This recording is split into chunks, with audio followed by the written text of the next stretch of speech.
Western Pennsylvania labor movement, thank you so much. We had a great parade today, didn't we? And as I travel this country in every state, I just see hundreds of allies and canvases and supporters and actions that are happening all across this country everywhere I travel. And the labor movement is the backbone of this campaign. We are 20% in those blue wall states. Think about that.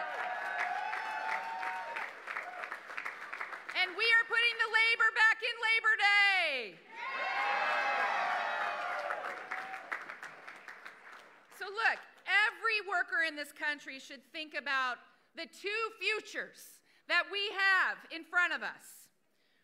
One future where too many of us are still living on the edge, where it feels impossible for young folks to buy a home, or that we're one bad break from everything going south, where we don't have freedom or opportunity on the job, and we have no way to fight back because Donald Trump and J.D. Vance have gutted the right to form a union. Do we want that future?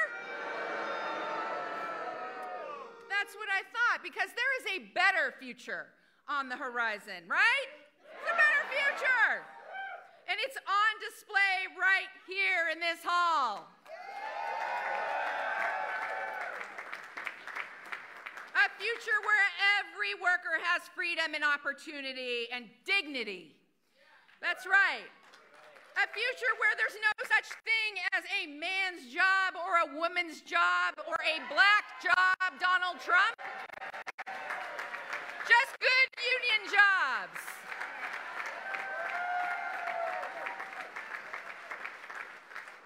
A future where they don't call us working women childless cat ladies. They call us Madam President.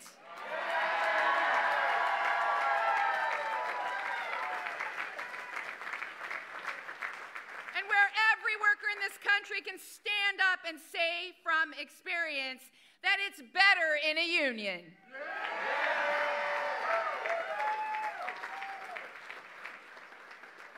Joe Biden and Kamala Harris were walking our picket lines when Donald Trump was crossing them. Joe Biden and Kamala Harris have led the most pro-union White House in American history.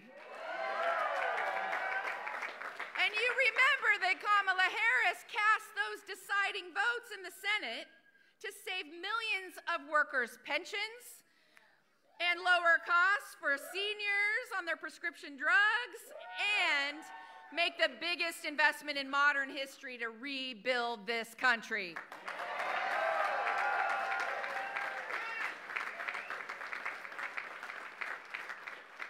And now Kamala Harris and our union brother, Tim Walz, yes, they are ready to go even further because they believe in that future that we all want to see.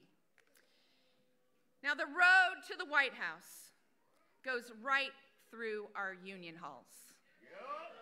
That's right. 1 in 5 voters right here in Pennsylvania is a union voter.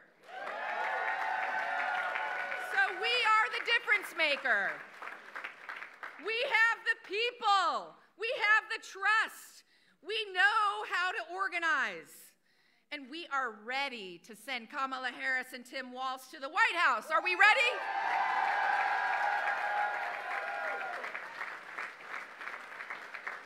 All right, I gotta hear you. Are you gonna get your friends registered to vote? Yeah. Are you gonna knock on doors? Yeah. Are you gonna fight every day until November 5th? Yeah. That's what I thought. Because when we fight, we win. When we fight, we win. Yes. Thank you. Now I have the great pleasure of introducing my friend, my brother, one of the great labor leaders in this country, IBEW International President, Kenny Cooper. Let's go, Coop.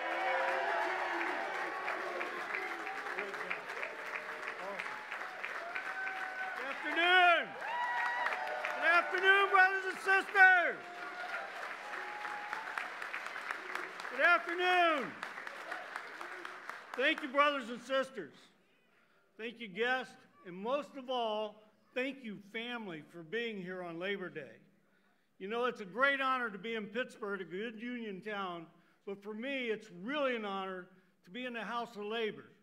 IBW Local 5, thank you so much for everything you do.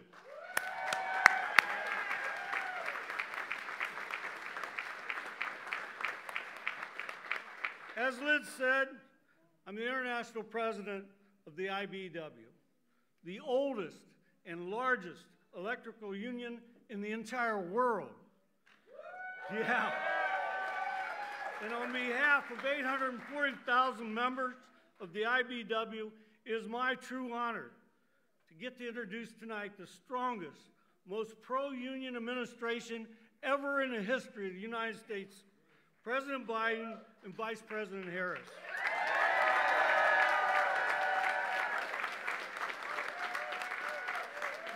You know, Joe Biden made a lot of promises when he ran for president in 2022 or 2020.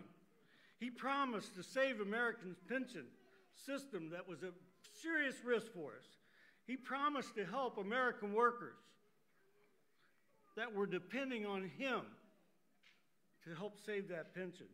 Workers who went to work every day, lived by the rules, who deferred their own wages so they could retire one day with dignity and respect.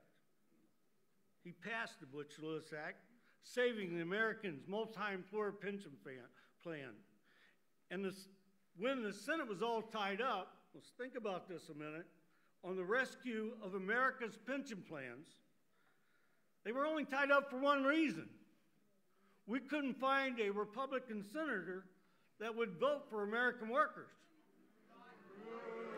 Not one. But Vice President Harris showed us her real colors.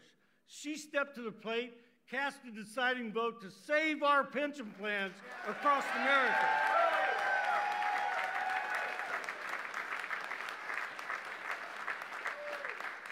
Showing working families that Biden and Harris administration has our backs. Promises made, promises kept.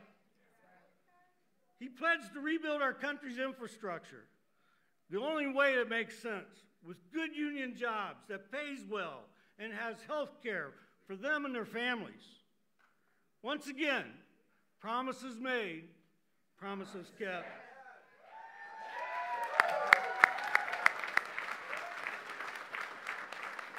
They worked together to pass the CHIPS and Science Act, bringing back manufacturing jobs to communities that really need them the most.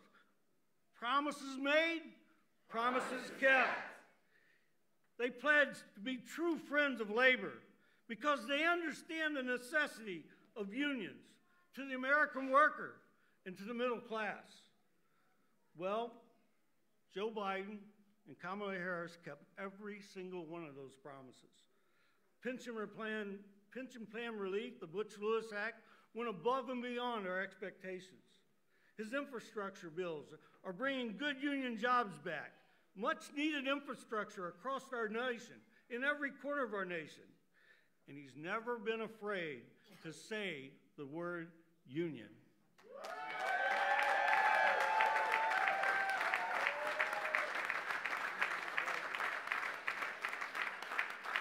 Joe Biden is more than just a pro-union, the most pro-union president in our entire history. When he passed the torch to Kamala Harris, he ensured his pro-union, pro-labor legacy would continue with the next administration. Kamala Harris understands, just as Joe did, and Joe does now, the only way to meet the future of this great nation is by giving workers a real voice at every table, especially the most important table to every worker and every worker's family, the kitchen table. Yeah.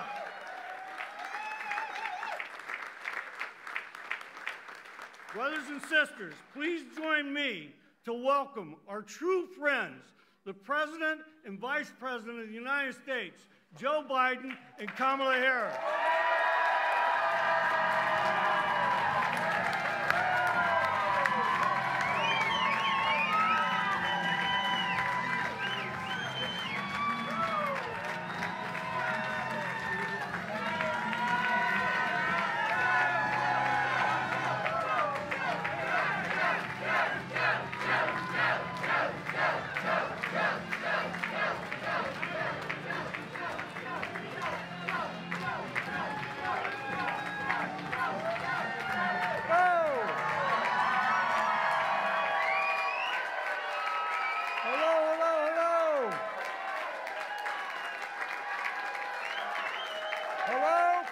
Pittsburgh.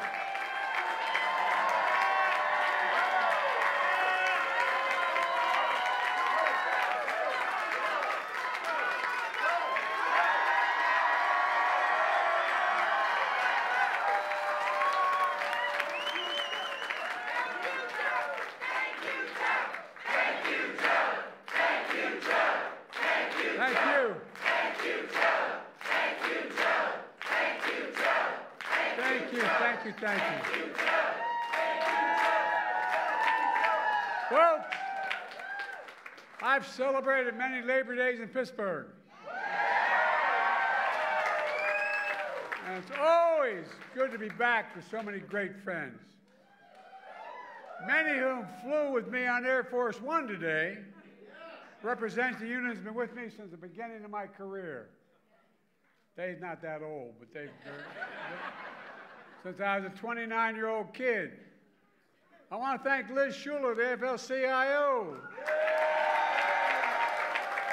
and Kenny of the IBEW for that strong endorsement. By the way, we have an expression in Delaware. IBEW, when I ran for president, they're the ones that brung me to the dance starting off. Not a joke. And Dave McCall, the steelworkers.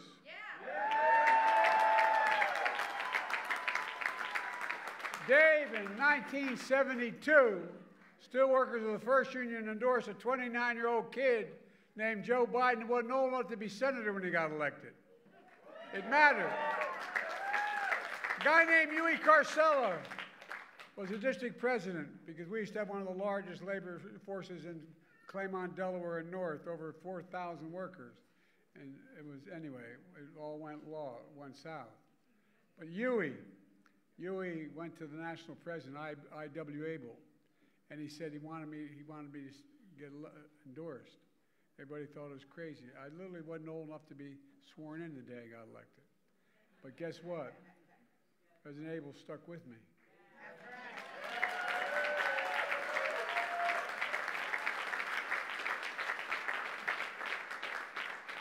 And they got stuck with me for the rest of my career. Eric Dean of the Ironworkers, Tim Driscoll of Bricklayers, April Bell of the SEIU, Lee Saunders of AFSCME, and a great friend, Lee.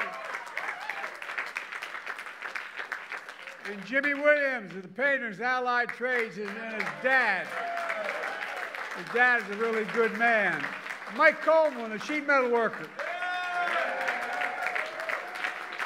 We also got some of the best elected officials in America. Governor Josh Shapiro is doing an incredible job. The great Lieutenant Governor Austin Davis. And one of America's best workers, Ed Gainey. Ed, you're doing a hell of a job. And Sarah Namato, county executive, I think is the hardest job in American politics. Everybody knows where you live and they think you can solve all the problems. You don't have enough money. But I tell you one thing, I'm the first president ever. I used to be a county official when I was 26 years old. And it always bothered me that the federal government would send money to the state to be distributed to the county. Well, what the hell is the state going to send to the county for? All the state reps need the money. But guess what? Under my administration, it goes straight to the county.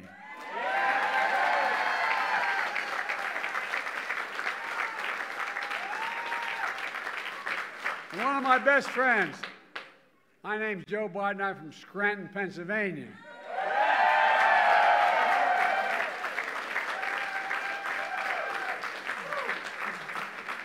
Bobby Casey's been a great friend. His dad was a great friend as well. And by the way, we grew up 3 blocks from one another, 3 blocks. And they still worry about us by showing up. And guess what? I was on North Washington Avenue. He was in Adams. Guess what? They renamed North Washington Avenue down where I live, Biden Way. Worth the effort.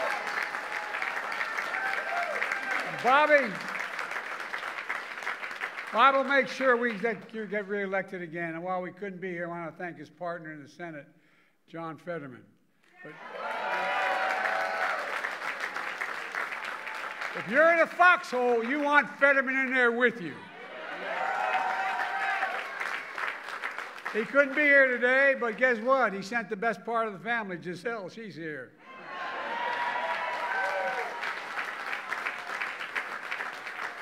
Let me just say, it means so much to be with a true friend, the Vice President and the next great President of the United States of America, Kamala Harris.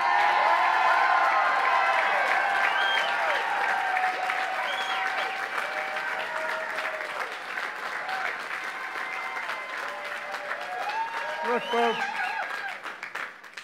I come from two neighborhoods where it's not hard to say the word union. But you know what? The fact of the matter is, an awful lot of politicians have a trouble saying union, like working people. Guess what? I'm not one of them, neither is Kamala. We know the simple truth. Wall Street did not build America. The middle class built America, and unions built the middle class. That's a fact. And by the way, that is not a slogan, that's a fact. I asked the Treasury Department to do a study, and it shows that when unions do well, all workers in America do better. That's a fact. That's a fact.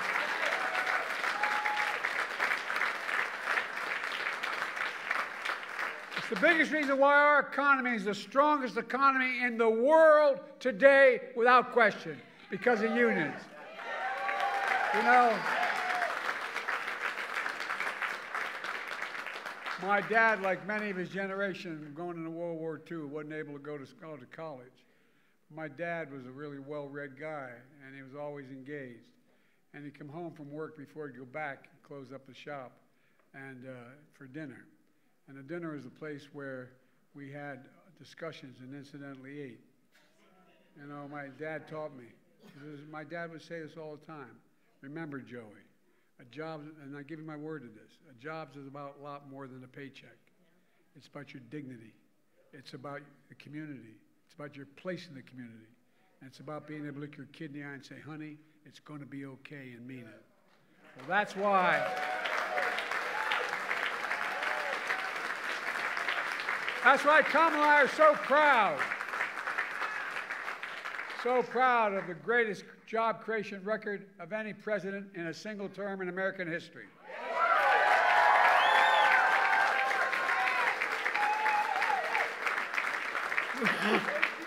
$16 million new jobs so far. 800,000 manufacturing jobs.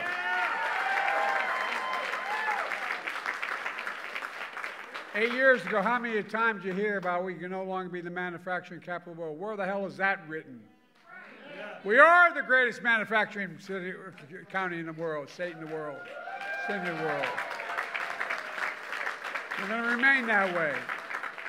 Now, I'll tell you something. Kamala and I are damn proud that we protected the pensions of over 1 million workers and retirees. Remember all those years of promise we're going to do something about it? Well, damn it, we finally did with the Butch-Lewis Act. Over 52,000 workers and retirees across Pennsylvania alone are benefiting from that. Not only did we restore the full amount, we got them their back pay as well. We made them whole again. As everyone said to Barack, that's a big deal. Yeah, that's a long story. Just heard Liz and Kenny describe another big deal. Union workers are rebuilding American infrastructure and building new factories here in America. They told me we couldn't get anything done in infrastructure. $1.2 trillion we got done. Remember Trump, for 4 years, promised every month Infrastructure Week. For 4 years he promised that. He didn't build a damn thing. Nothing. I mean, not nothing. Well, thanks to our infrastructure law, Pennsylvania so far has received $17 billion. $17 billion. Over 2,000 projects, from clean water to affordable high-speed internet for every Pennsylvanian. The projects that include $858 million to expand the Montgomery Lock better to accommodate bigger barges to get millions of tons of goods and on the shelves faster, more reliable, and create thousands of union jobs.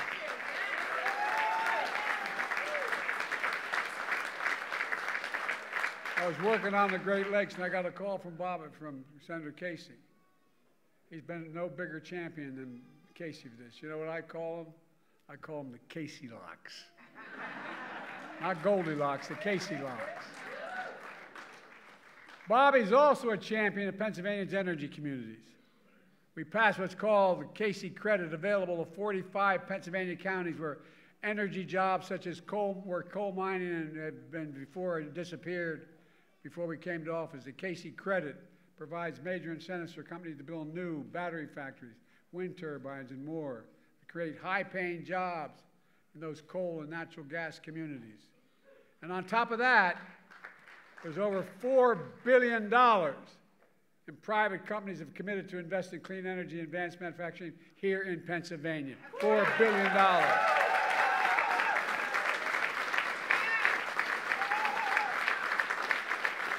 And guess what?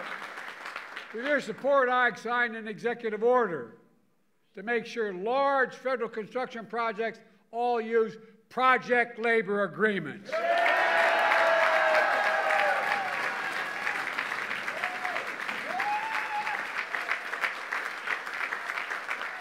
Folks at home who may be watching this and tell them know what a project labor agreement is. It's when contractors, subcontractors, and unions put in place before the construction begins what the rules are, before it begins. These agreements make sure construction is top-notch, on time, on task, and by the way, on budget. Yeah!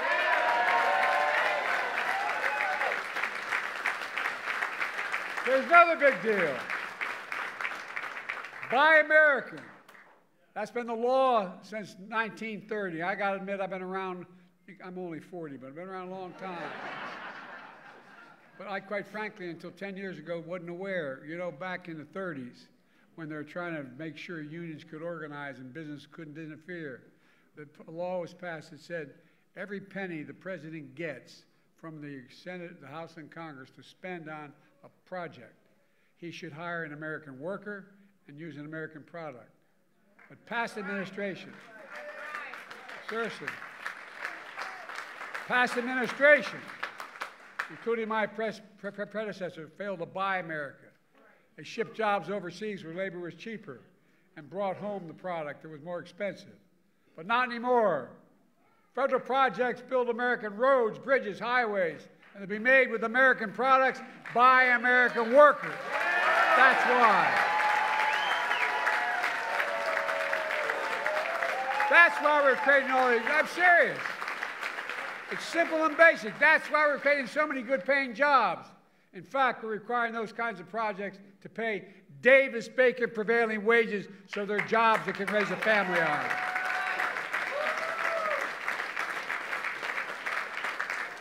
Many of those jobs don't require a college degree. In fact, we expanded registered apprenticeships. Remember all the hell I got for doing that? We got for doing that? Well, guess what? Resulted in hiring over 1 million apprentices since we came to office. Yeah. And lots of folks don't realize getting an apprenticeship is like getting a college degree. Why? You have to train for 4 or 5 years to get that, and some of the best workers in the world are right where we are. You know.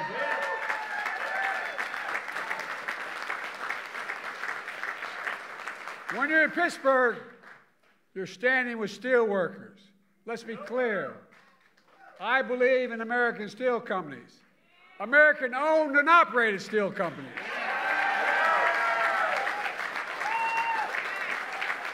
A simple reason. It's not hyperbole. American steel workers are the best steel workers in the world. And I made it clear last time I was in Pittsburgh, United States Steel, an iconic American company for more than a century, is going to remain an American company.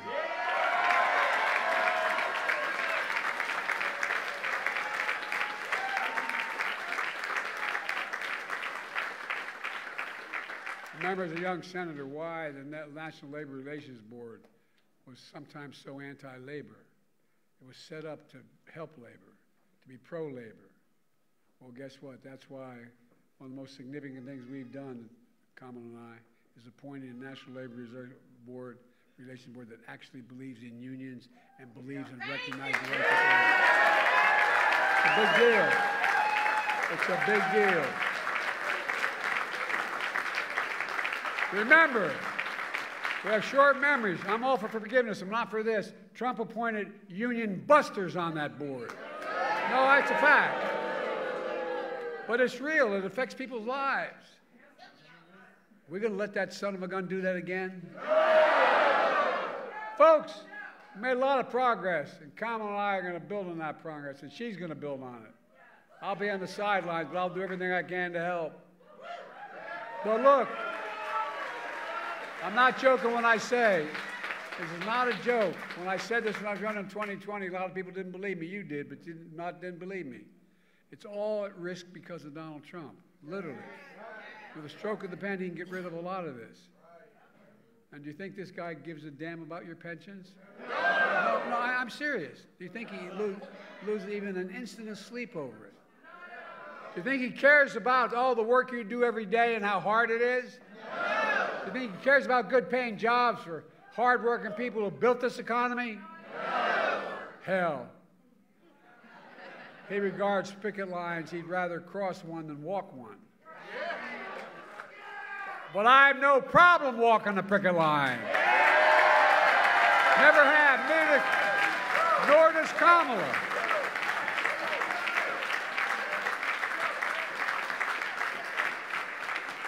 We'll always walk alongside you. Union workers built this country. And again, that's not hyperbole, that's a fact. These are facts. These are not campaign slogans. Let me close with this. 5 years ago, I began my campaign for president right here in Pittsburgh. I said one of the reasons I was running was to rebuild the backbone and spine of America, the middle class and working class folks. Not a joke. Think about it. Think about it. Well, 5 years later, we've done just that.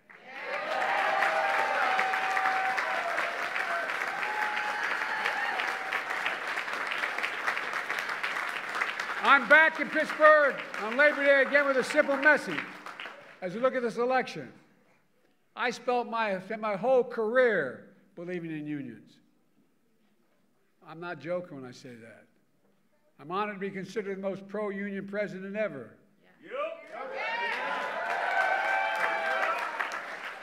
And by the way, remember all the talk, Biden got elected and he's going to do a planned economy, we're going to collapse and there's going to be all this caving in. Interest rates are going to go through the ceiling. Come on, man. I'm here to tell you, it's about increasing the strength of your unions, what this is all about. If you care about hard-working people, just give them a fair shot. Everyone in America deserves a fair shot. No, Gary, a fair shot. If you care about the dignity of work, if you care about the dignity of work, and I mean it matters, the dignity of work, the way you're treated, the decency. I remember when my great-grandfather was only the second Catholic elected statewide to the state Senate here in Pennsylvania. And I remember they talked about when they're running against him in 1906, they said, guess what? They said, he's a Molly Maguire. You know what a Molly Maguire was? Well, those of you who don't, a Molly Maguire, back in the old days, when we Irish and the Catholics came, and then the Poles and others that were Catholic, when they came to the United States of America in the beginning of the 1840s, and late 1840s, they made their way down into Pennsylvania, a lot of them, and there's a tier in the coal mines. Those guys who got there last ended up being the last people in the coal mines. But a lot of the English owned the coal mines. And what they did was they'd really beat the hell out of the mostly Catholic population that was in the mines. Not a joke, not a joke. But there was a group that called the Molly Maguires. And the Molly Maguires, if they find out the foreman who was taking advantage of an individual, and they'd literally kill him. Not a joke. And they'd bring his body up and put him on the doorstep of his family. Kind of crude. But I got to admit, they accused my great-grandfather of being a model where he wasn't. But we were so damn disappointed. You know, that's a joke. That's a joke. Look, it's about the dignity of work. It's about how you're treated. And when I met with the IBW, when I started off this last campaign first, I said, there's two things I'm asking of me. And I said, two things I'm asking of you. One, you've got to open up your unions to more women. Not a joke. And two, to more minorities. You've done both that. And guess what? Instead of having support of 30% of the American leaders, now we're 65% of the American leaders support the American union movement.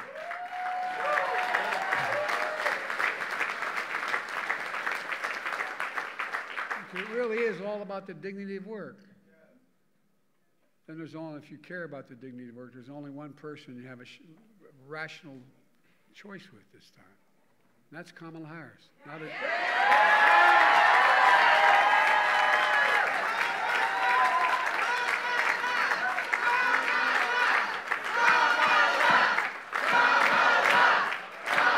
let me tell you about this woman.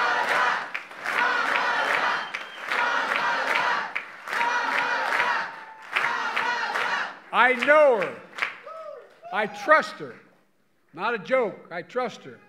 Number two, the first decision I made, the nominee in 2020, was selecting her as my vice president. And by the way, it was the single best decision I made as President of the United States of America.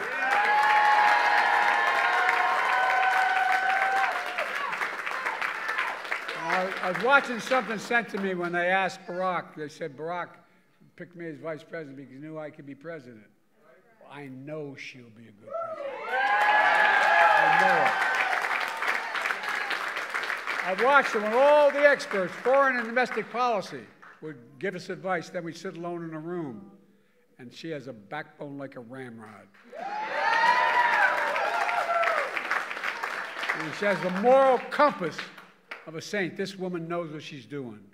Folks, I promise you, if you elect Kamala Harris as president, it'll be the best decision you will have ever made. And Kamala believes as I do. The unions are the spine of this economy. She'll be a historic pro-union president. So, folks, we got one more job to do together. Let me ask you. Are you ready to fight? Yeah! Are you ready to win? Yeah! Are you ready to elect Kamala Harris our next President of the United States of America?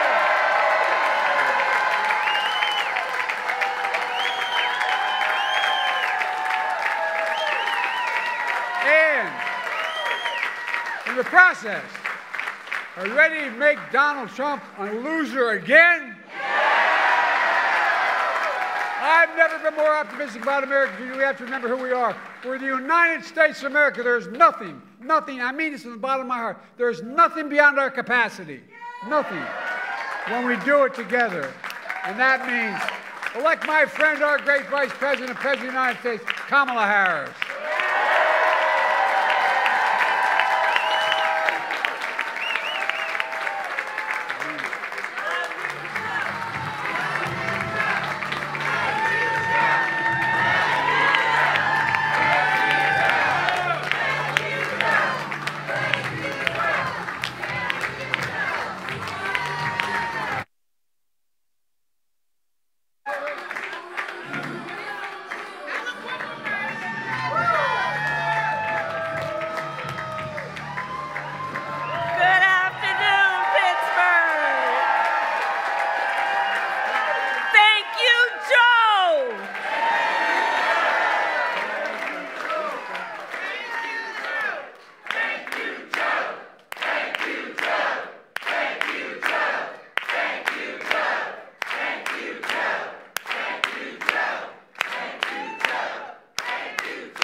It is good to be in the House of Labor.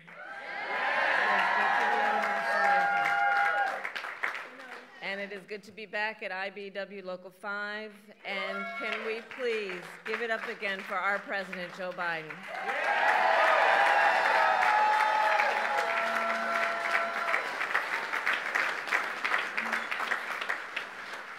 Now, I don't have to tell the brothers and sisters of labor that you really get to know somebody when you're in the middle of a fight. When times are hard, when the forces are mighty, when people don't believe something can get done and they have 1,000 excuses for why it can't get done.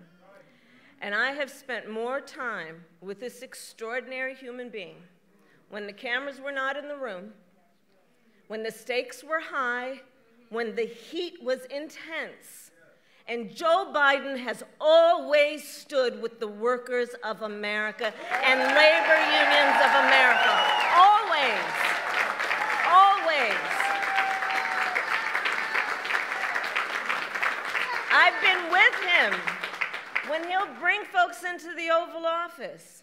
And you know how Joe can get sometimes. He doesn't spare words. It's good that sometimes the cameras are not in the room when he has those conversations.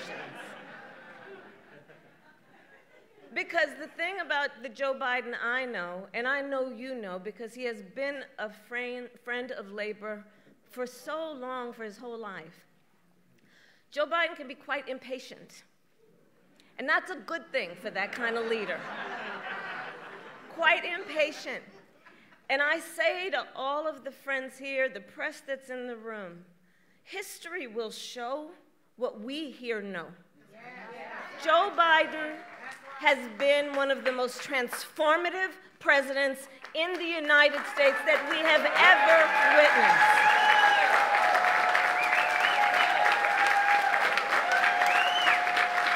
And it comes from his heart.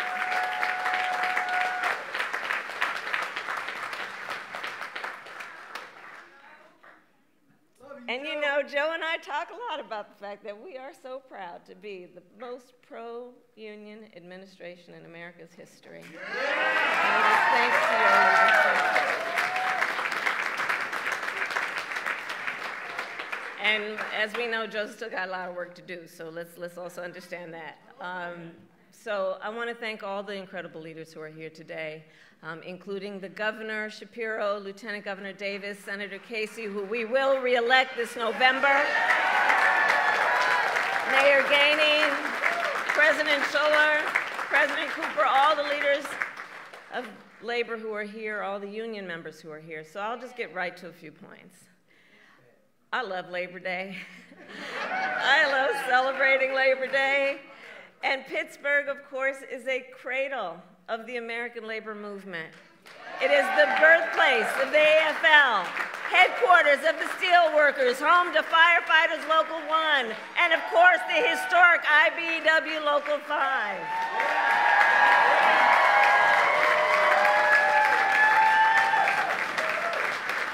For more than 150 years, the brothers and sisters of labor have helped lead the fight for fair pay, better benefits, and safe working conditions. And every person in our nation has benefited from that work. You know, everywhere I go, I tell people, you may not be a union member, but you better thank unions for that 5-day work week. Thank unions for sick leave. Thank unions for paid family leave. Thank unions for your vacation time. Because when union wages go up, everybody's wages go up. When union workplaces are safer, all workplaces are safer. When unions are strong, America is strong.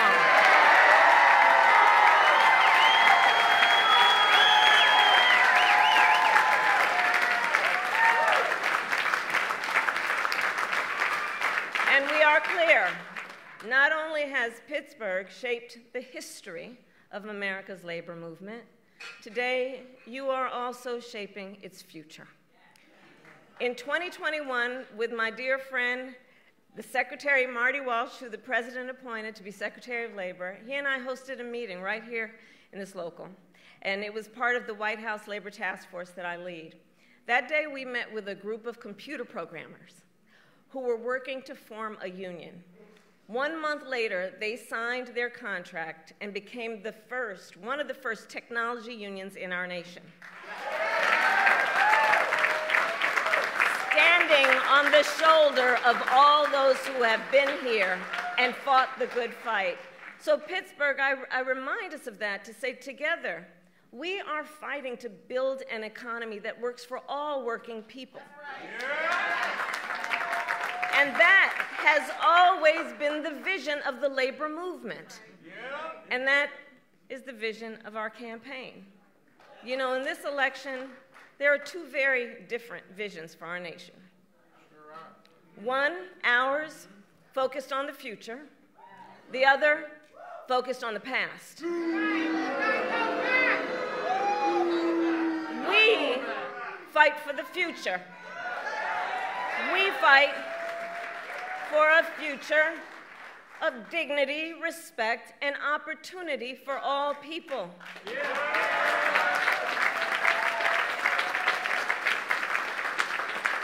We fight knowing it's some backward thinking for those folks who have been suggesting for years that the measure of the strength of a leader is based on who you beat down. You know, that's the stuff they're pushing. That the measure of the strength of a leader is based on who you beat down, when we know the true measure of the strength of a leader is based on who you lift up. Who you lift up. Do you fight for workers? Do you fight for families? Do you fight for those who must be seen and heard and deserve the dignity that comes with hard work? That's what we fight for.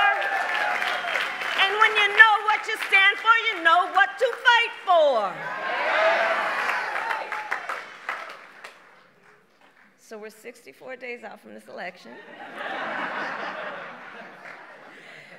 Ballots in Pennsylvania will start dropping in 14 days. 14 days. And this election is, as much as anything else, a fight for the promise of America. For the promise of America. We love our country. We love our country.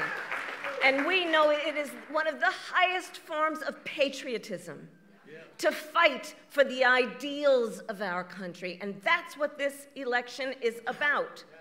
And about the promise of America. And I don't need to tell unions what the promise looks like. It's what you do every day.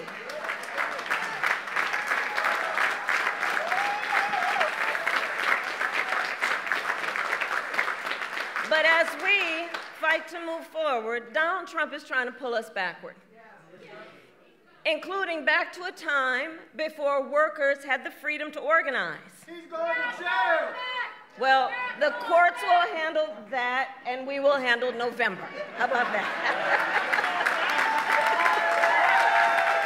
We'll handle November. Let the courts handle that other thing. But we're not going back. We're not going back. We're not going back. And one of the ways we're going to guarantee we don't go back is that we remember. Right? It is important to remember what that was and what it is. Remember, as president, Donald Trump blocked overtime benefits for millions of workers. He opposed efforts to raise the minimum wage. As the president said, he appointed union busters to the National Labor Relations Board. And don't forget, he supported so-called right-to-work laws. And if Donald Trump were to be reelected, he intends to give more tax cuts to billionaires and big corporations. He intends to cut Social Security and Medicare. He wants to impose what, in effect, would be a national sales tax. I call it the Trump national sales tax. On everyday products and basic necessities that would cost a typical American family, the economists have said this, almost $4,000 a year. He intends to repeal the Affordable Care Act and take us back to what we remember, because it wasn't that long ago, was a time when insurance companies could deny people with pre-existing conditions. You remember what that was? Children with asthma, breast cancer survivors, grandparents with diabetes. Well, look, America has tried those failed policies before, and we are not going back.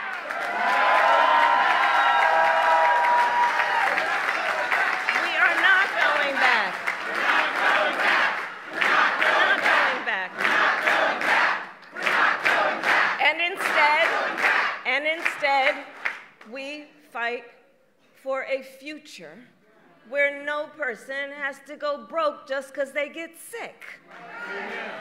And so, building on the work of President Joe Biden and I and the work we have done in the White House, we will continue to strengthen the Affordable Care Act and make prescription drugs affordable for all Americans. We fight for a future where every worker has the freedom to organize, and we will pass the PRO Act and end union busting once and for all, and Bob Casey will help us do that.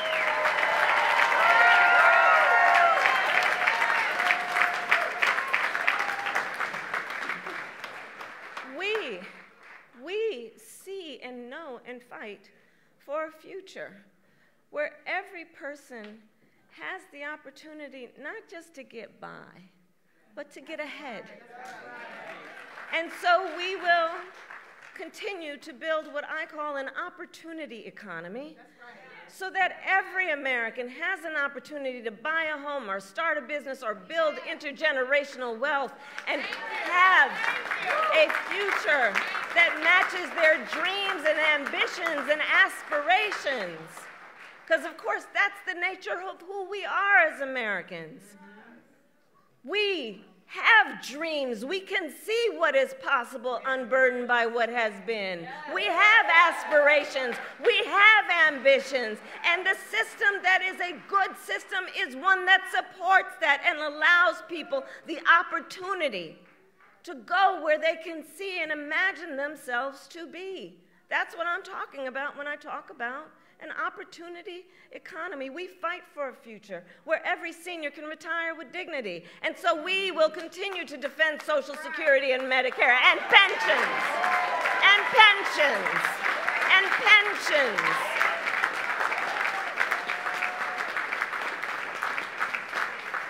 And we will continue to strengthen America's manufacturing sector. And on that point, the President mentioned it. U.S. Steel is an historic American company, and it is vital for our nation to maintain strong American steel companies, and I couldn't agree more with President Biden. U.S. Steel should remain American-owned and American-operated.